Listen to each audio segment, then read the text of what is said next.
Even when you feel low, you can still go. Even when you feel slow, you can still go.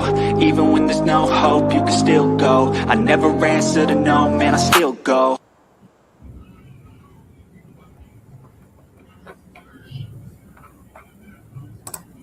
What is good, everybody? What is good? Hope everybody is doing well on this Friday, January the 23rd. A little bit unorganized today, and I know you're not expecting to see me leading off the show today, but my man Rich Mancuso needed a break this week, so he is taking the night off. You know, Rich Mancuso is a very busy man, so I think he's entitled to have a week off. So we'll welcome him back next week. But for now, I have the keys to the show, and I'll be doing the show today. We won't be too long. We're going to talk about the big card tonight and the big card tomorrow. You know, you may not think it's a big card. I think it's a big card because it's a night of boxing, and it's a new player in town. And we're talking about Zuffa Boxing, or Zuffa TKO, or whatever you want to call it. Now, I won't be on screen too much. I'm going to go ahead and put the avatar a little bit because I do have some notes I want to read, and I got to put my glasses on, and I don't want you guys making fun of me. All right, even though you guys make fun of me already, it's all good. You know, I appreciate it because I can snap back. But today we're going to do the show a little bit different, and I'm running the show this week. I got no guest this week, so I know people that know me know that I don't really like doing the show by myself. You know what I'm saying? I usually have a co-host with me. Like I will have later on tonight, we're going to be covering the main card of Zuffa Boxing on my channel later on this evening, TD Sports Talk. But nevertheless, I am Tommy D, a.k.a. Thomas from the Bronx, a.k.a. TD Sports Talk. You know, you can catch me every Sunday with my man Pedro Fernandez on Ring Talk Worldwide in the Sports Byline USA website. And you can also go to the Sports Byline YouTube page, and you can catch us there every Sunday, 2:05 Eastern Standard Time. But let's get to it. Let me see who's in the building real quick, and then we'll go to it. My man Papi Chun Yayo up in here, man. Salute to you. Hope all is well with you. Already, he says, already removing Box's ability to receive sponsorship. No comment. No comment on that. You know what I mean? My man D Free is in there. He said, I didn't know Justin Timberlake wore glasses. He did. All right, and I'm wearing glasses or whatever.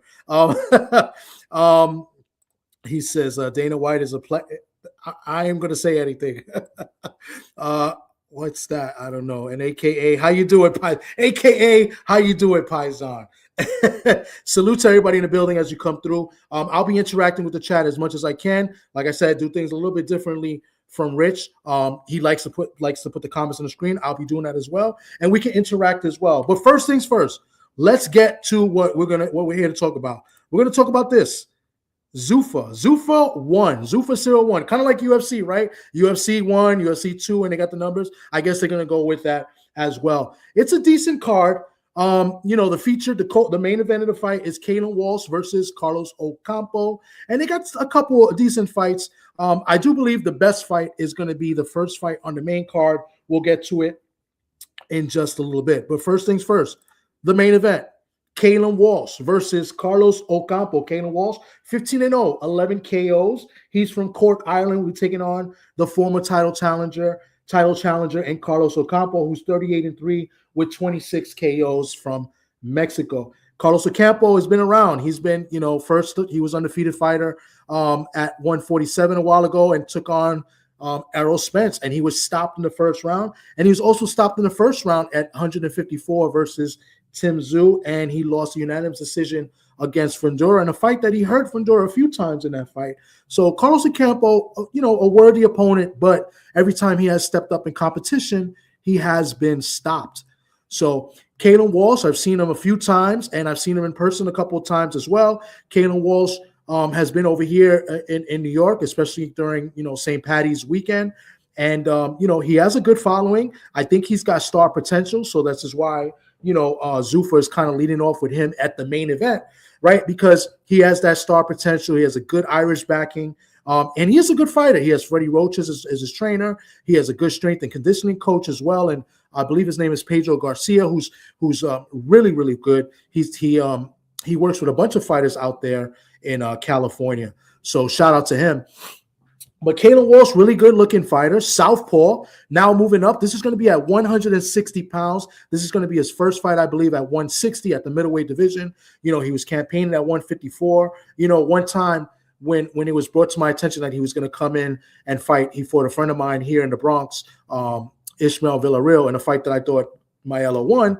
But nevertheless, I always thought that, you know, the fight to make in the future, if they build enough momentum, would be him versus Xander Zayas here in New York. I think that would have been a major fight. Not to say that that can't happen in the future, but nevertheless, I do believe this kid's got star power. But to have star power, you gotta win fights, and you gotta, you know, step up your game in competition, and you gotta win titles.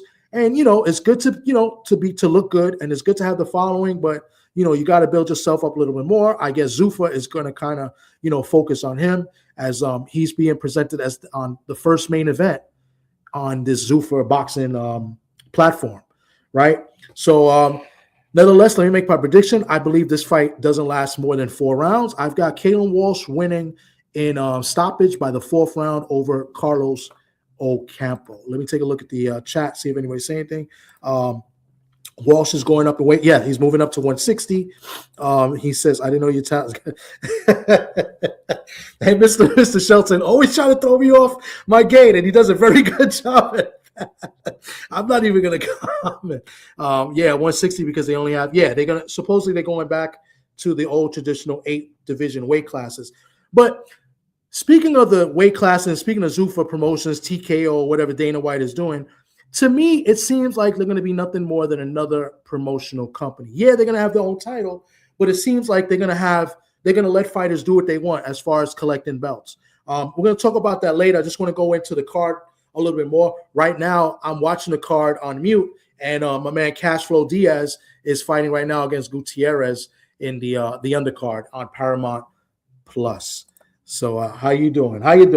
So another fight in this card that I'm very intrigued about is Omar Trinidad. Omar Trinidad is taking on Max Ornelas.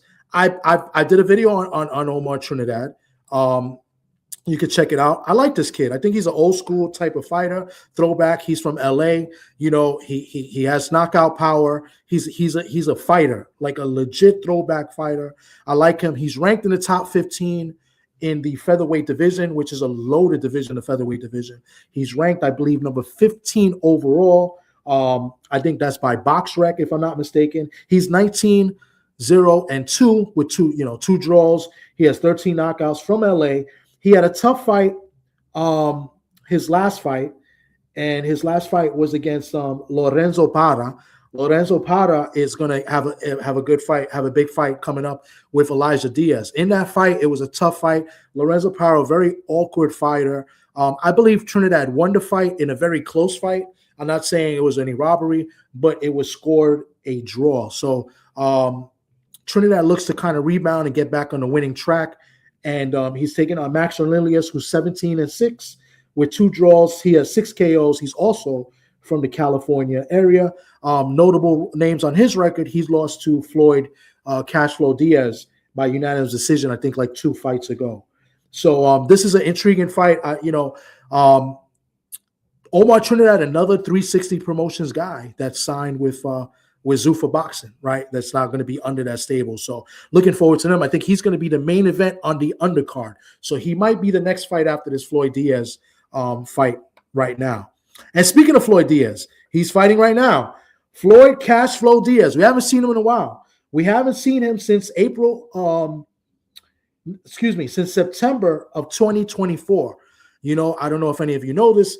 Cashflow Diaz, who's 13-0 with 3 KOs, he was signed with the Money Team, if I'm not mistaken, trained out there in the Money TMT boxing gym out here in Las Vegas.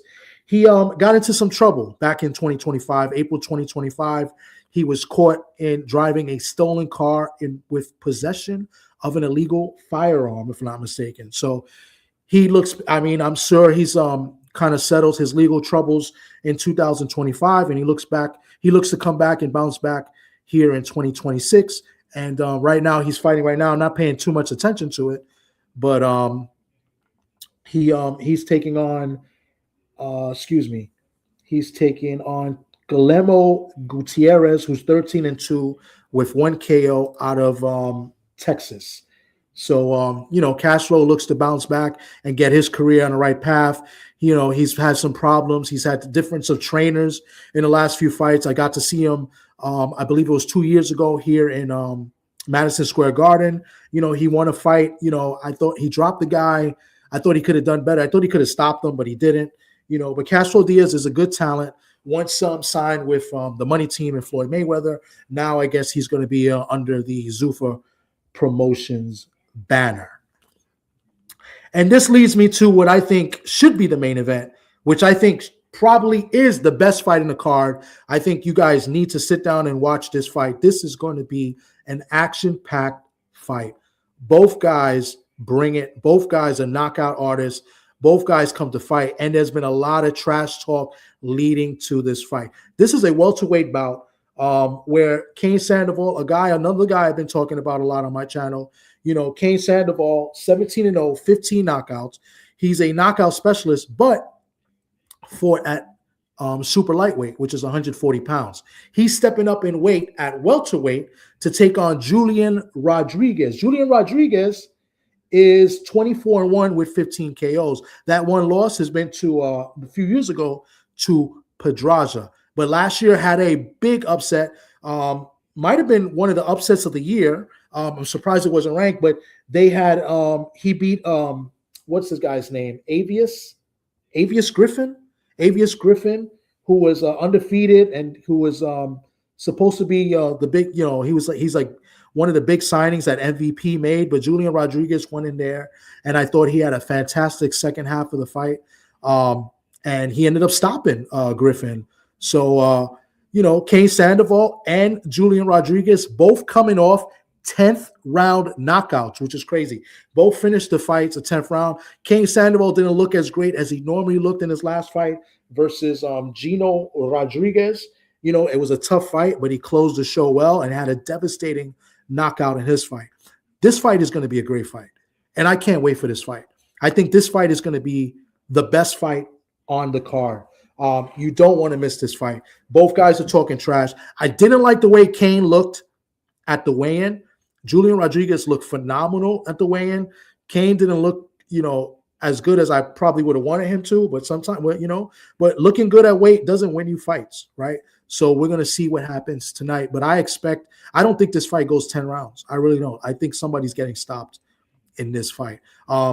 Which coincidentally, I would have thought that Rodriguez, being that he's fought at 147 comfortably for years, the only thing is his inactivity. Cain Sandoval has been more active than Julian Rodriguez. Julian Rodriguez is struggling to get fights. He's out here in New Jersey, and Sandoval's been more active. But the odds have it kind of different. They've got Cain as the betting favorite, which I don't necessarily agree with. He's a betting favorite minus 150, plus 220 for him to win by knockout, while Rodriguez is a betting underdog at plus 120 and plus 450 by knockout. So if you want to make some money here and you like upsets, taking Julian Rodriguez by knockout is probably the way to go. If you want to win some bread, I think that's highly, likable to happen. Although I am picking Cain Sandoval to win, I'm not going to jump off the wagon that quick. I'm a Cain Sandoval fan, so I'm picking Cain Sandoval to win in a late stoppage. I want to say like 8th or 9th round, Cain Sandoval win, but I wouldn't be surprised if Julian Rodriguez stops Cain as well. Both guys came in great shape as far as weight is concerned, not on how they look. Cain came in at 144.5 and Rodriguez came in at 144, both under the limit of 147 by a few pounds. So credit to both fighters making weight for this fight. But that's the card, man. There's some other fights on this card, as well. I'm gonna go to the chat a little bit. I'm gonna mention a couple other things as far as Zuffa Boxing is concerned. But let me just read some of the comments real quick. Papi Chunyeo says Diaz is doing his thing. Okay, I haven't been paying attention. I've seen a couple of things in here, but okay, good to know. Good for him as well. It says it's a good fight so far. My man Marky Dan in here saying salute. And my man John Farham in here saying salute as well. Salute to you guys. I appreciate you guys coming through and rocking with me. Poppy says, I'm riding with Rodriguez on this fight. Kane only goes forward. I agree. I didn't. But Kane is a straightforward fighter. Be interested to see how he be on the back foot. Julian Rodriguez, very aggressive too, but he can box a little bit too. So I agree. I just don't want to jump off the wagon. That's the only thing. It's funny because in the fight pool that I'm in, I didn't know where the weight was going to be for this fight. I thought the fight was going to be at 140. So I originally picked Julian Rodriguez and I switched it to Kane, being that it's at 147, which is not necessarily smart, right? I think Julian at 147 would probably be more comfortable, but and he made weight pretty well. But yeah, I don't think that's a bad prediction. Like I said, I think it's a 50-50 fight. He said I put a couple. That's not a bad move, man. With the odds, absolutely, I would do the same thing. My man 903's in here. 903 Boxing. Salute to you, man. Thanks for coming through. And I'm not sure what Mr. Shelton's trying to do and throw me off yet again. Tendernism. I'm sure it's a joke that I'm not picking up on.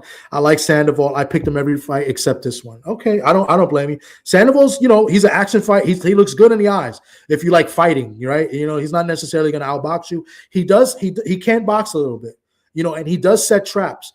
I seen him when he dropped Wesley Ferreira here in New York. He set a trap and comatose him with an uppercut. If you go watch the highlights of that fight, watch that fight. He can set traps.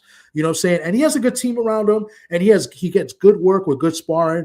He sparred with Devin Haney a couple times last year, if I'm not mistaken. So he, and then being in the Roach gym, I'm sure he's getting good work as well. So listen, I just think this is a great fight. Both guys, as far as experience, Rodriguez has the edge, but Kane has been in the ring with some really, really good talent as well as far as sparring. So,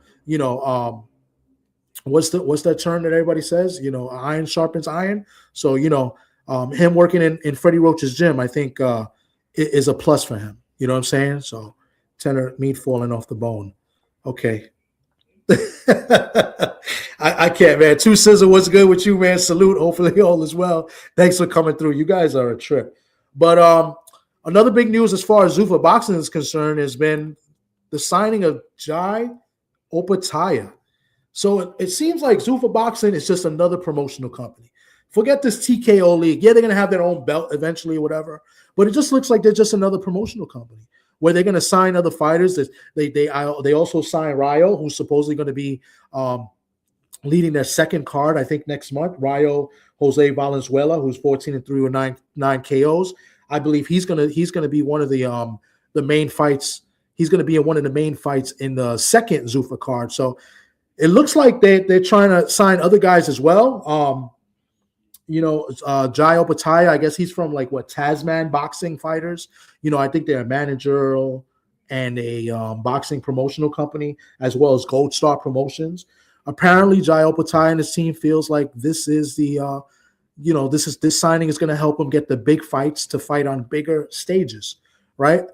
Tonight is not a big stage. They're fighting in a little arena, the last I checked. But if that's what he feels, maybe that's a step forward, for Dana White and Zuffa Boxing. Another thing as far as Dana White is concerned, he kind of admits that him saying that he wants to be done with the belts, was a little bit too aggressive. That's his words. He felt like it was just a little bit too aggressive. He says he will work with Jai and other fighters, as far as getting them what they want. So Jai Opataya, he wants to be undisputed at cruiserweight. He wants the Zerdos. He wants, the David Benavidez. If David Benavidez was to beat Zerdo in May, he wants those fights. So according to Dana White, he's going to let that happen. He's going to do everything in his power to help Jai Opataya get undisputed. So, kind of a counter run play. Right? Like he's going one way and he's going the other way. Dana White kind of going in the other direction. Right? So more to come in the future with Zuffa Boxing, but it looks like they're going to, kind of just be another promotional company. That's kind of how the way I see it right now. And as far as Zuffa Boxing concerned, didn't I call this? I called this like last year when they first announced TKO League. Didn't I say that the fighters under 360 Promotions and Tom Loeffler we're going to end up being one of the first fighters on TKO. Already today, you got 2 fighters from 360. 3, excuse me. Kalen Walsh, Omar Trinidad, and Kane Sandoval. All 360 promotion fighters fighting in this TKO Zuffa Boxing League. And also signed to Zuffa Boxing is Zerhei Boachuk. You know him. He was the one that gave Virgil Ortiz a tough battle a couple of summers ago. They also have Umar Dazapikov, and they have the WBO super flyweight women's champion from Japan, Mizuki Aruta.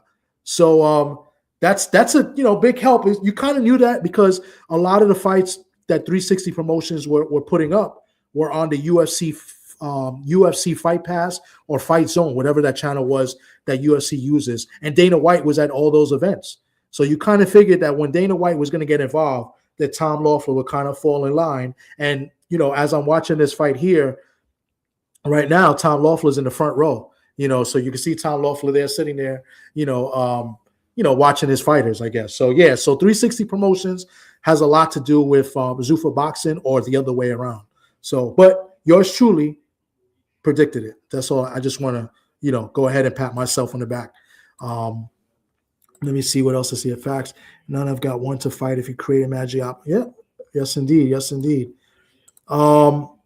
That's it for as far as Zuffa Boxing is concerned. Let's talk a little bit about tomorrow's card.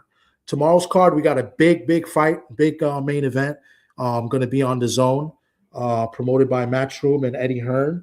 You have Andy Cruz, 6-time gold medalist in the amateurs. He's got 1 Olympic gold medal.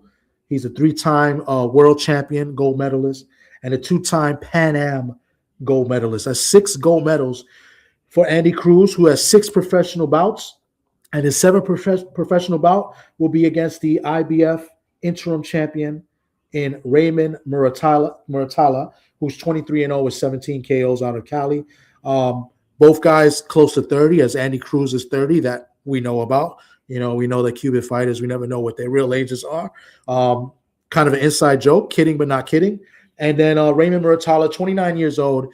Raymond Muratalla has been a pro for almost 10 years, but only has 23 fights. I'm not sure what has happened with his career, how he's been managed, how he's been promoted.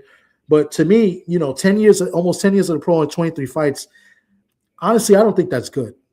That's just my opinion on it. I think Raymond Muratalla is a good fighter. I think he may be a little bit overrated.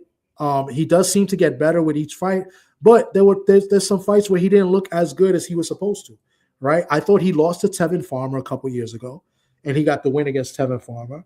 And, his last fight, he fought Zaire Abdullayev, right? I'm killing and butchering these names.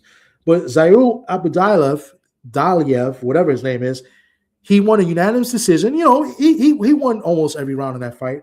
But I was figuring he would stop him. This is the same guy that got stopped badly by Devin Haney a few years ago. But Raymond Muratalla, who's a big, strong puncher, couldn't get him out of there. So he's coming off that win. Both fighters look good on the scale. Andy came in at 134.4, and Raymond Muratalla came in at 134.6. So this is a really good fight. I'm picking Andy Cruz to win this fight. I think he outboxes him. I think I'm picking him to win in a split decision because I feel like there'll be one judge that's gonna, give the fight to Muratalla. But I wouldn't sleep on Muratalla in this fight because I think he's gonna have opportunities to land something on Andy Cruz, and we don't really know how well Andy Cruz can take a punch. You know what I'm saying? So I mean, if Muratalla was gonna win, I could see him getting a stoppage. Andy Cruz has been, ever since he's been with Bozy, he's been a little bit more aggressive, been fighting in the pocket a little bit more than, what he used to do, especially as far as the amateurs and that Cuban style. So that puts him in chances where, he's sitting on his punches more, but that gets him in situations where, he can get hit as well. You feel me? So very intriguing fight. I am picking Andy Cruz in this fight. Guys in the chat, let me know who you think wins in this fight. I think this is a good fight for both fighters. It's a step up for both fighters. Raymond Muratalla, like I said, 10 years as a pro, first big fight. He's the interim world champion. because I believe he got it, off a vacancy. And Andy Cruz going for his first world title to add to that trophy list. It's those 6 gold medals. You know what I'm saying? So I'm intrigued as what you guys think as far as this matchup. What does Tommy D stand for? My last name. What does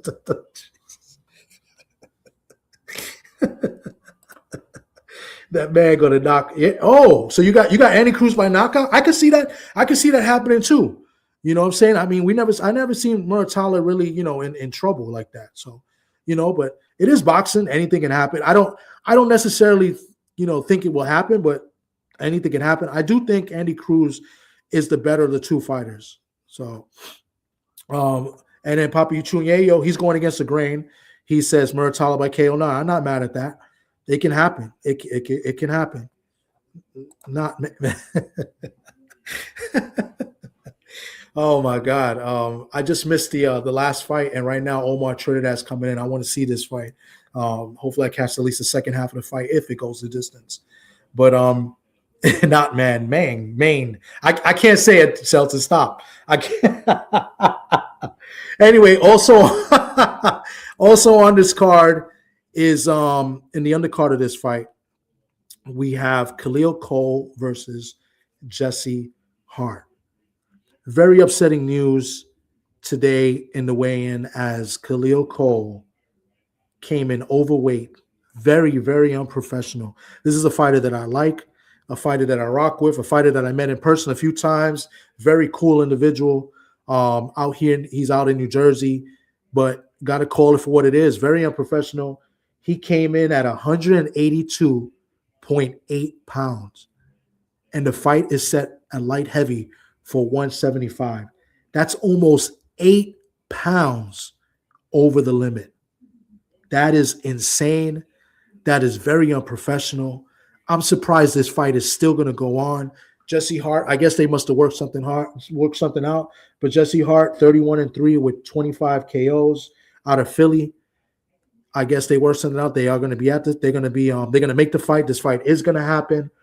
And I don't know what to expect in this fight. I mean, Khalil Cole, he looked in good shape, but out of shape, right? You know what I'm saying? It looked like he didn't even try to make weight. I mean, how can you try to make weight and still be almost 8 pounds over? That's insane, bro. That's crazy. And Jesse Hart, the weigh-in looked funny. They bouncing up and down at the weigh-in, pretty entertaining. They both shoved each other and everything, but I don't know. I still think Khalil Cole wins this fight. Khalil Cole coming off a big knockout victory where he avenged the loss to Manuel Gallegos. He looked phenomenal, especially with the power jab. But Jesse Hart, no slouch, man. 25 KOs and 31 wins. This should be a good fight. But it kind of loses credibility as far as, because the guy comes in overweight like that. It's like, who's serious and who's not, and it kind of messes up the fight for me, in all honesty. What do you guys think about that? Let me look at the comments real quick. Yeah. Might have to change the pick. Yeah. But, the thing with that is that, as funny as it sounds, he looked good, but didn't make the weight, right? Like, it's like he didn't even try.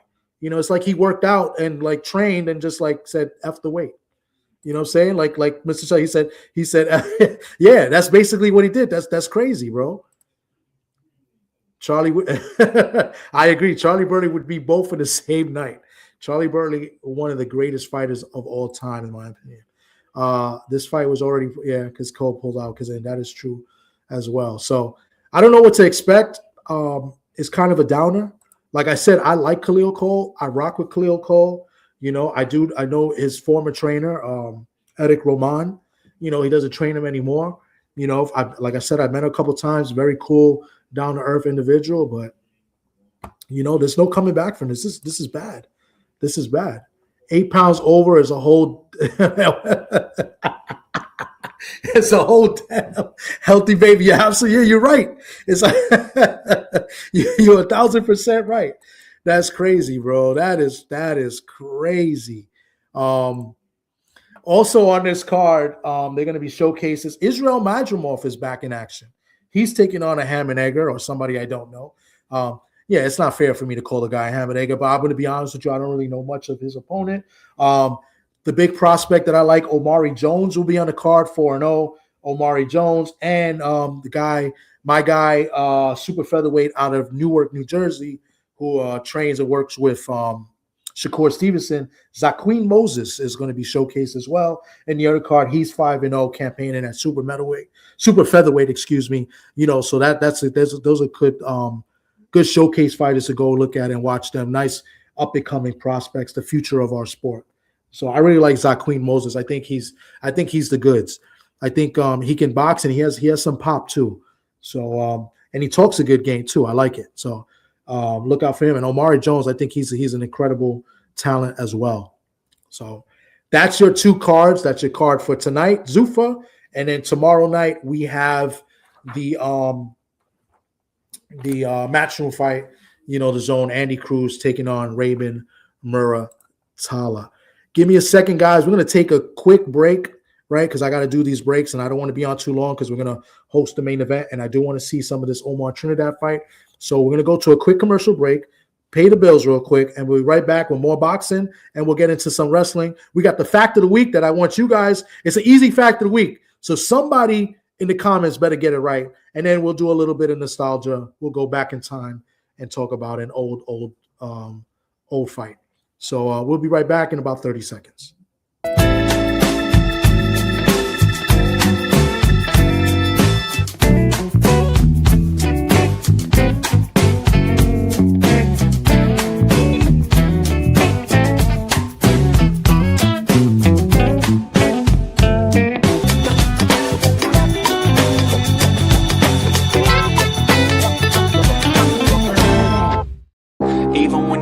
Low, you can still go. Even when you feel slow, you can still go. Even when there's no hope, you can still go. I never answer to no, man, I still go. And we're back at Keeping in the Ring program. This is your boy, your host, Tommy D, a.k.a. Thomas from the Bronx. And we got a little bit more boxing news, and then we'll get into the wrestling portion of the show. The Ryan Garcia segment. I feel like every week with Pedro, we have a Devin Haney segment on the radio. So here on Keeping in the Ring, we have the Ryan Garcia segment.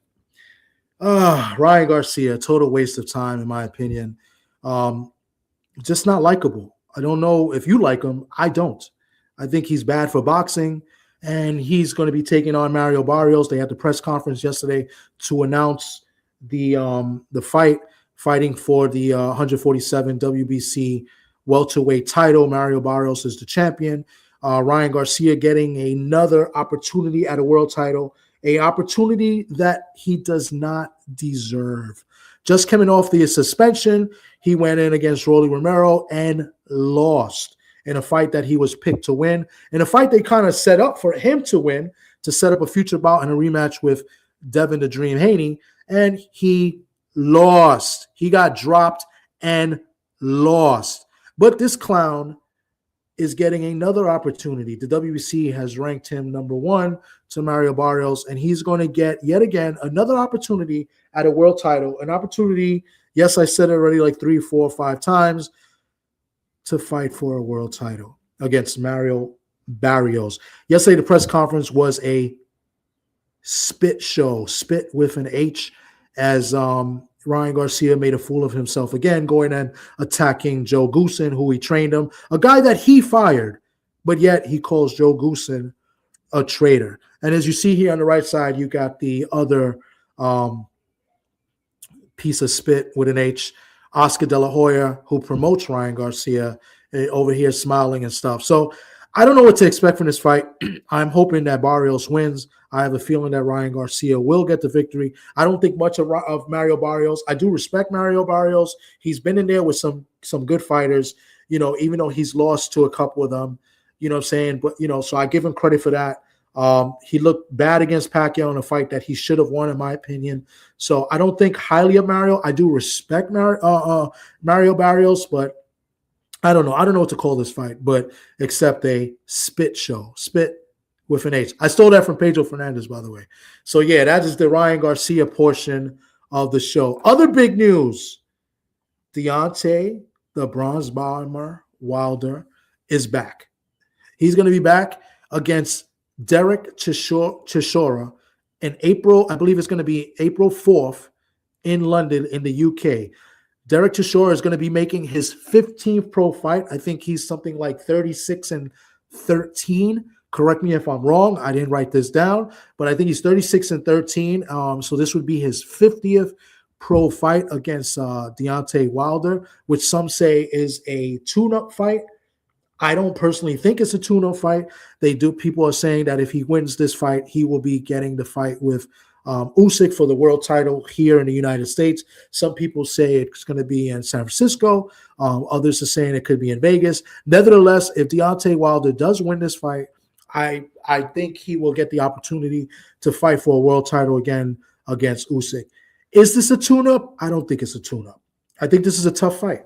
It's a tough fight for Deontay Wilder, who hasn't been very active. Chisora has been a little bit more active than him. I think activity does help, but it's a step up. It's a good way for Deontay to kind of gauge to see where he's at. Chisora is a good fighter, man. Not a good fighter. He's a game fighter. He's a dog, right? He's got some power. He goes in there, he's not afraid of anybody, and I don't think he's going to go in there being afraid of Deontay Wilder. I do have Deontay Wilder winning this fight in devastating fashion. I think he stops Chisora in less than 3 rounds. But seeing, is believing, so we'll wait to see that. But that is big news out of here for the States and big news for Wilder fans as well. And a couple other news in the boxing world. Zayas versus Baru next week for the unification at the 154 super welterweight division. That fight has just been announced. Top Rank has announced that this fight will be on Tubi. Yes, Tubi will be airing this fight. I believe they already have a Top Rank Classic channel or something like that. So you could catch Zayas versus Baru next Saturday night, 5:30 Eastern time. I guess the undercard starts, I would think. The main event says starting at 10 o'clock. There's a big night of boxing on January 31st. A lot of world title fights, 3 different cards. You got the other super welterweight title on the line with Bakram taking on Kelly in the UK earlier in the day. And then you have Shakur Stevenson taking on Teofimo Lopez in the ring card here in New York. So January 31st, it's a big sports day. I also think it's the Royal Rumble too. I think the Royal Rumble is next Saturday too. So Saturday, January 31st is a big, busy day as far as keeping in the ring is concerned, right? As far as boxing and wrestling. So there you have it with that news there. And last, and I don't know if we should say least or not least, Gervonta Tank Davis seems to be on the run. He is wanted by the U.S. Marshals, by police for his, the alleged victim that happened in Miami in the strip club. Not sure what's going on here, but made big news this week as far as him being wanted by, the police. Also, the WBA has stripped him of his title, but still named him as champion in recess. There's your Tank. I think we're going to have a Tank Davis segment too.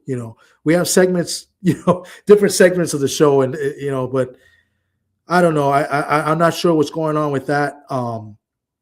Why is he on the run? Why isn't he turn himself in? A lot of things about this. I don't want to get into detail about it. I don't even want to give my opinion on it, but I figured if we're reporting the news, let's report it. He's wanted. They're looking for him. He hasn't been in a ring in almost a year, since March 1st, 2025. And looks like he's going to be out of the ring much, much more with all the legal problems that he has. So we wish, I don't know what to wish him. I don't know if we wish him the best or not. I'm going to go to the comments and see what everybody else thinks before we move on to the wrestling portion of the show. So let's see what's going on. My man BVO's in here. It says salute to Radamez. I guess it's Tommy D, a.k.a. Radamez now. Greg Hackett said earlier they like the 8 pounds over because it shows he didn't train right. Right. And Greg Hackett, I guess he's representing Jesse Hart out there in Philadelphia. Let me see what else going on. I'm trying to get all the comments. The real show is real versus Coach Hackett. Okay. Let's see. I'm going to get to the comments. Warchesora. Facio Falcon. Salute to you, sir, man. Thank you for coming through. That's my guy here out of the Bronx. Future 130-pound champion, Facio Falcon in the building. Salute to you. I should have had you come up here and be my special guest today. But next time, we got you next time, bro. And nobody really commented on Tank Davis as they should probably, I guess, or should not. I just heard Usyk might fight Ruiz next year. Well, speaking of that, Tyson Fury has been looking to fight Ruiz as well. So not sure what's going on. Andy Ruiz hasn't fought in like almost 2 years, if I'm not mistaken. I think his last fight was against, was it Jamel Miller? Was that his last fight? I think that was his last fight. So I'm not sure what's going on. But you know what? Speaking of that, before we go to the wrestling portion of the show, let's go to the fact of the week. Because that's my fact of the week is a weird fact of the week, but an easy one, and I want to see if anybody gets it. So speaking of John Ruiz we know is a big guy. Tyson Fury also coming back, making news, saying he's coming out of retirement. I believe that was last week's news, but another big guy as far as heavyweight. But the fact of the week, can anybody get it?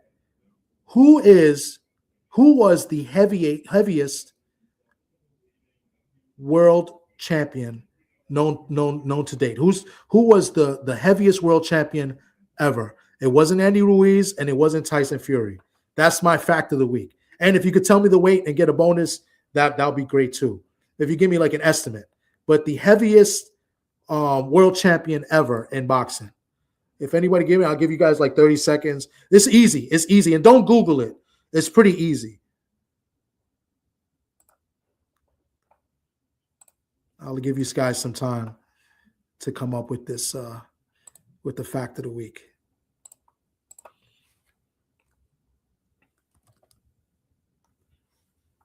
I'll give you like 10 more seconds, guys. 10 more seconds. Nope, it wasn't George Foreman.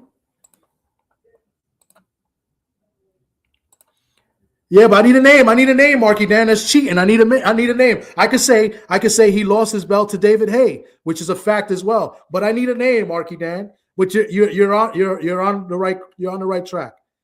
The heaviest fighter in boxing history. And if you could give me the weight, that'll be great too. Give me an estimate. But you're on the right path. 5 seconds, guys. 5 seconds.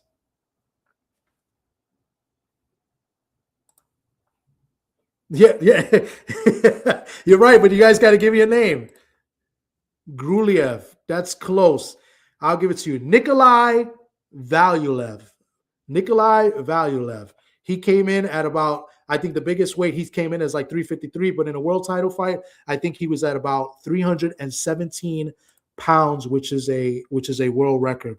300. I think he's coming as high as 350 pounds, but not in a world title fight. But in a world title fight, he was 317 pounds, if I'm not mistaken. So yeah, it was Nikolai Valuev, right? Yeah, 350, but I don't think it was a world title fight. It was just a regular fight. According to what I saw in the World Guinness Book, the World Guinness Records, it was 317 pounds, something like that. So almost 320. And this guy is the worst. But that is your fact of the week, guys. We're about to close the show. I'm going to go to one quick commercial break. We'll do some wrestling. Saturday's night main event is tomorrow. And then we'll do some nostalgia. And then we'll say goodbye and good night. All right. So bear with me. We'll go to a quick commercial break. And I know BVO is hungry. So we'll go to the pizza ad.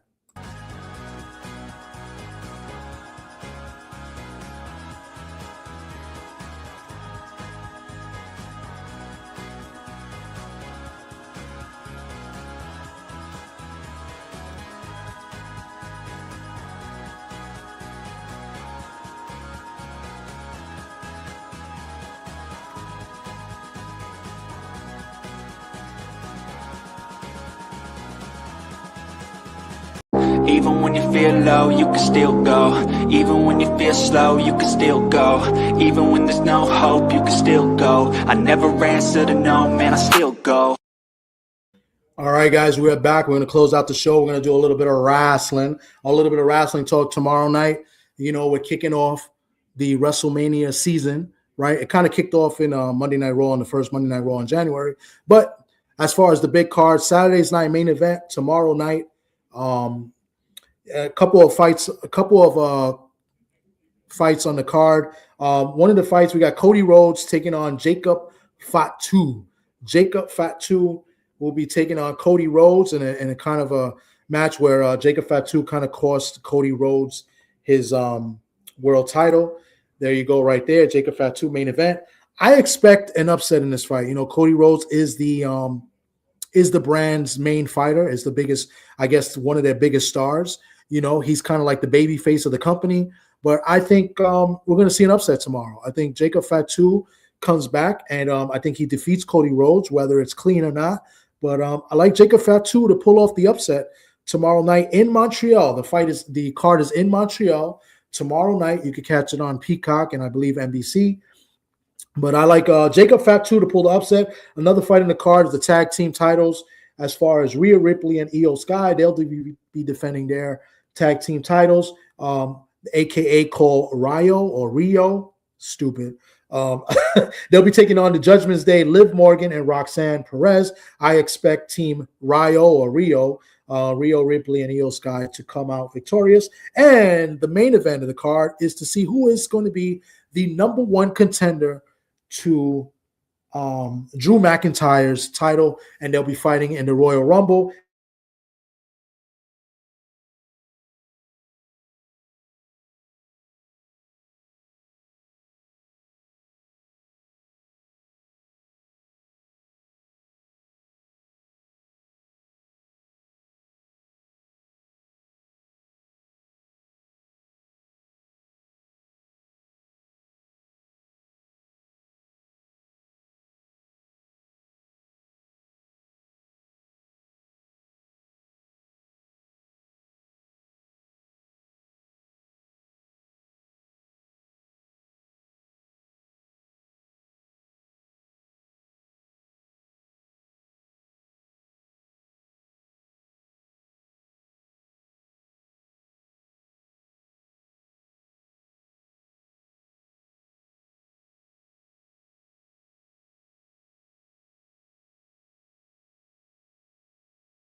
My apologies. Can you guys hear me?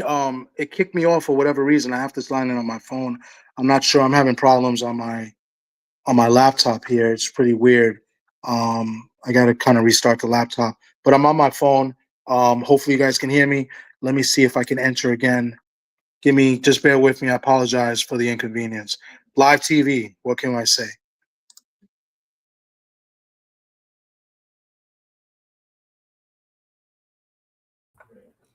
Okay, I think we're back. Let me know if you guys can hear me, please. If you guys in the chat, please let me know. I apologize. Something's going on with the laptop and StreamYard. It kicked me out. I had to restart it. But if you guys can hear me, let me know. Let me go back to what I was saying as far as the four-way dance. You know, Sami Zayn, Trick Williams, Randy Orton, Damian Priest. Some people, thank you, Two Sis, I appreciate it. Some people believe that Trick Williams here is going to have the upset and win and make a statement and challenge for the world title. He's a former NXT champion, but I truly believe, being that it's in Montreal, being that it's in Canada, I think Sami Zayn will end up winning the four-way dance. That's my prediction for Saturday's night main event. I believe Sami Zayn will go on to defeat Trick Williams, Randy Orton, Damian Priest, and he'll go on and challenge for the world title against Drew McIntyre. So that is the wrestling portion of the show. I apologize once again for the technicalities. Of course, it's going to happen to me when I'm running the show by myself, but it is what it is. But moving on, let's go to nostalgia, and then we'll close the show. Appreciate everybody coming through with me. But let's go back in time. We're going to go back in time to January 22nd, 1973, right? That was yesterday, back in 1973. What is that, like almost, 50 years ago? Almost 50 years ago yesterday, Joe Frazier versus George Foreman, the first fight. George Foreman beat Joe Frazier in 226 in round number 2.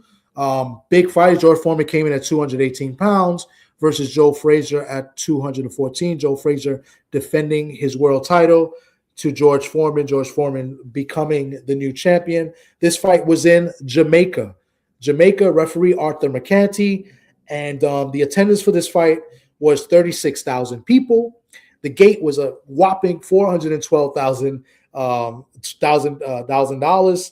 And this fight was shown on closed circuit television in 225 locations in the U.S. and Canada. The purse for this card was that Joe Frazier was guaranteed $850,000 against 42.5% of all income, and Foreman was guaranteed $375,000 against 20% of all income. So Joe Frazier was a 3.5 to 1 favorite by Las Vegas odds, and they both wore 8-ounce gloves. Frazier was knocked down 3 times in the first round and 3 times in the second round before referee Arthur McCanty stopped the fight. So that is your boxing nostalgia this week. I hope I did my guy Rich Mancuso and made him proud as I took over this week. Kind of sped through it a little bit. We didn't have no special guests this week, but I definitely do appreciate everybody that came through in the comments, came through, hit the like button, and please go ahead and subscribe to Rich Mancuso and his YouTube channel as well. And look forward in a few minutes, probably in about 5 minutes or so, I'll be on live again, and I'll be doing a fight call for the main event. Me and my man MVO Sports will be doing the fight call for the main card of the Zuffa Boxing card, starting with the card that I think the fight that's going to be the best fight of the night, Cain Sandoval against Julian Rodriguez. But definitely appreciate everybody, coming through. Next week we look to have Rich coming back, and we'll catch you guys next week. We'll have a special guest. Hopefully bring back Robbie Rebel and have the Rebel Rant back as well. So there you have it. Hopefully you guys did a nice fact of the week for you guys. Also did some nostalgia. 50 years ago, if I'm doing my math correct, I believe that's 50 years ago, right? Frazier and Foreman, number 1. And we look forward to next week, see what happens. You guys be well. I don't see anybody much commenting. I appreciate you guys. Was this Jay? Appreciate you coming through. Appreciate you guys coming through as well. And as my man Rich says, all the time, and what we say here in the program, guys, be safe. Have a great weekend. Enjoy the fights. If you're in the East Coast, do your best to avoid the big snowstorm that is coming, and keep it in the ring. Have a good night, everybody. Take care. Even when you feel low, you can still go. Even when you feel slow, you can still go. Even when there's no hope, you can still go. I never answer to no, man, I still go.